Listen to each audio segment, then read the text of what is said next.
va se passer une dinguerie en Ligue des Champions. Mais je crois qu'avant de parler de ça, il faut d'abord comprendre que les demi-finalistes qui ont éliminé le Barça à la dernière Ligue des Champions sont aujourd'hui éliminés contre Bodo Glimt. Littéralement détruits, comme on n'a jamais vu. Et ce mec n'y est pas pour rien, Monsieur Hogg. Bien que j'avais compris d'office ici qu'il était en mission, alors qu'il passait par le tunnel pour rejoindre la pelouse sous les couleurs de l'Inter Milan, j'ai direct compris quand il a activé les couleurs de l'AC Milan. Le frérot n'était pas là pour faire les choses à moitié, et ça part d'un pressing très haut sur le terrain. Mbappé, Vinicius, regardez des fois ça fait quoi de presser, ça sert des fois. Après l'arrêt du gardien, le ballon qui arrive sur Hogg qui va terminer. Et quelques minutes plus tard, via une belle passe, il vient faire inscrire ce but à son coéquipier. Bien que l'Inter réduit l'écart, bon courage pour attraper 3 buts. Devant cette équipe qui a gagné City, qui a gagné l'Atlético Madrid, qui a gagné l'Inter Milan à domicile, qui vient de les gagner lors du match retour à l'extérieur. Alors que leur championnat, je le répète, est en pause depuis bien avant janvier. Tu peux te mordre les doigts encore longtemps, mon ref. Mais aujourd'hui, l'Inter Milan, face à ce Bodo Glimt qui a joué de manière décomplexée, n'a pas su renverser le match. Est-ce que la suite va être bonne pour Bodo?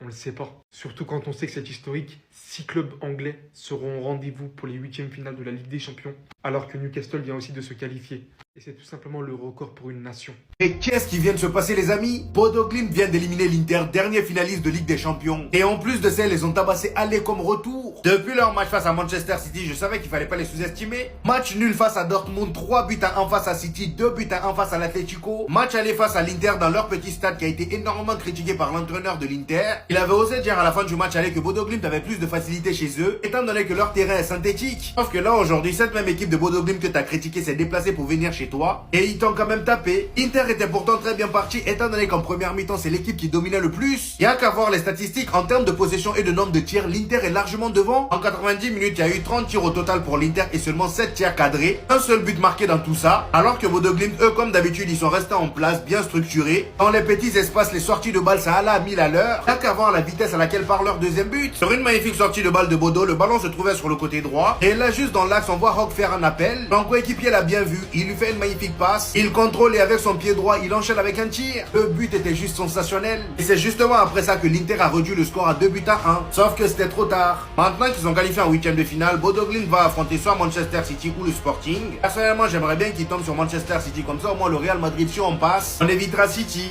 5-2 score cumulé. Face à l'Inter. Merci, Bodo Glimt. Merci. Merci de nous rappeler ce qu'est le football. 11 hommes contre 11 hommes. Pas besoin de strass et paillettes pour faire des beaux parcours. Après City, l'Atlético, ils vont à San Siro. Est-ce que vous savez quels joueurs sont passés par San Siro? Les Recoba, les Adriano, les Zlatan. Ils n'ont pas eu peur. Ils ont posé leurs couilles sur la table à côté du sel et du pepper. Première mi-temps, ils ont fait preuve d'une résistance incroyable. On dirait que c'était l'armée de Ragnar. C'était aussi dur de trouver des solutions que dans une énigme d'Uncharted. 3. Il savait même pas comment déchiffrer ce bloc. Marcus Thuram, il en pouvait plus. Il mettait ses mains sur... Il était sans solution. Et ils ont frappé. Akanji, t'as du sang sur les mains. Ils piquent comme des moustiques. Quand t'essayes de les attraper, tu te gifles l'oreille jusqu'à ça siffle. Et c'est pas fini, Deuxième but exceptionnel. Ils sont sortis de leur tanière, mais quand ils sont sortis de leur tanière, c'était pour abattre l'ennemi. Ils ont abattu l'ennemi. Au final, 5-2 score cumulé. Non, vous avez mon respect à vie. Félicitations, Bodo Glimt. Vous avez montré qu'en fait, il n'y a pas que le business dans le football. Il y a aussi le football. Et c'est ça qu'on aime, en fait. Papa. Les gars, je sais pas si vous vous rendez compte du truc. Ils ont tapé Manchester City tranquillement. Par la suite, ils ont tapé l'Atlético de Madrid aussi. C'est dit, oh. Et dans tous les cas, ils vont affronter l'Inter de Milan. Inter de Milan, dernier finaliste de la Ligue des Champions. Grosse équipe, sérieuse, rigoureuse derrière. Match aller-retour du Fara. Sans aucun respect. Ça y est, les petits ont grandi, ils veulent devenir des bandits.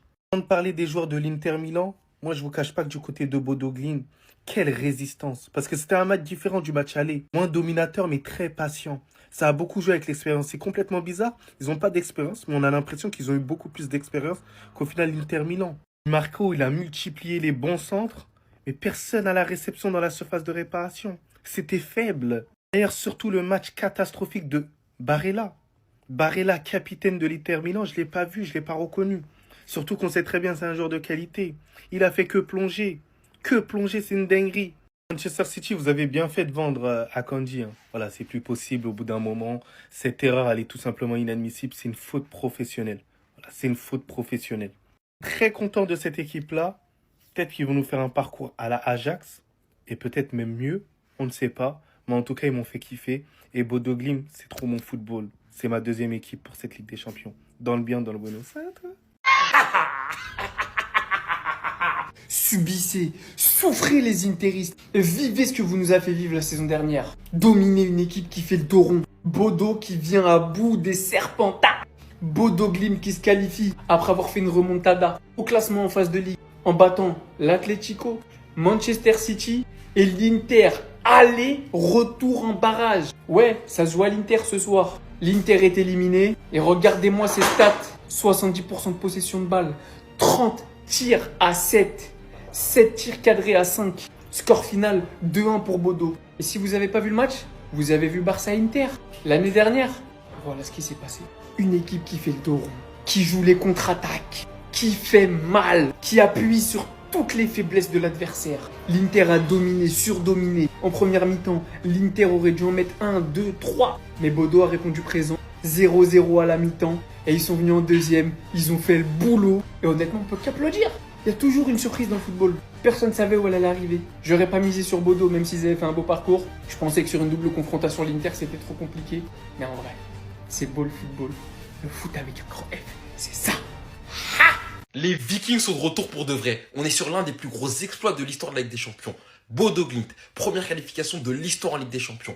Première équipe norvégienne à atteindre les phases finales de Ligue des Champions depuis près de 30 ans. Et ce soir, ils viennent de sortir l'Inter, finaliste de la dernière Ligue des Champions, en les tapant aller et retour. Et le pire, c'est que celui qui vient crucifier l'Inter ce soir, c'est un ancien Milanais, Jens Peter Hauge, déjà buteur à l'aller. Ce soir, c'est passeur décisif et buteur encore une fois. Et au-delà de leur qualification, au-delà de leur victoire ce soir, ils sont en train de réaliser un parcours historique. Ils sont sur leur 4e victoire d'affilée en Ligue des Champions pour leur première participation et pas contre n'importe qui. Ils ont tapé Manchester City à domicile. Ils sont déplacés à l'Atlético et ils les ont tapés. Ils ont réceptionné l'Inter, ils les ont tapés. Et ce soir, ils se déplacent à l'Inter et ils les tapent encore. Et au-delà même de leur victoire, ils ont quand même réussi à accrocher le nul contre Tottenham à domicile et contre Dortmund à l'extérieur. Mais franchement, les équipes comme ça, elles forcent le respect. Ce soir, ils ont joué comme des bonhommes. Ils sont déplacés. Ils ont défendu à 11, solidaires. Ils ont quasiment pas eu d'occasion, je crois, en première période. Ils ont su rester lucides en deuxième. 12 occasions, 2 buts quasiment. Franchement, félicitations à eux.